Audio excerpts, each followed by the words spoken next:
আসসালামু আলাইকুম। আশা করি সবাই সুস্থ আছেন।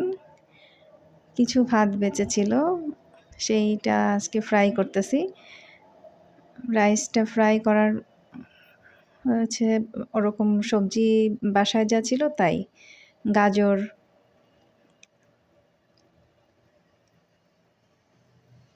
ধনিয়া পাতা, পেঁয়াজ দিয়েছিলাম। আলহামদুলিল্লাহ মাশাআল্লাহ টেস্ট হয়েছিল। আপনার বাসায় যে উপকরণ থাকবে ওটা দিয়েই আপনি তৈরি করতে পারেন। এর জন্য বাজার থেকে আলাদা কোনো উপকরণ আপনাকে কিনতে হবে এরকম না।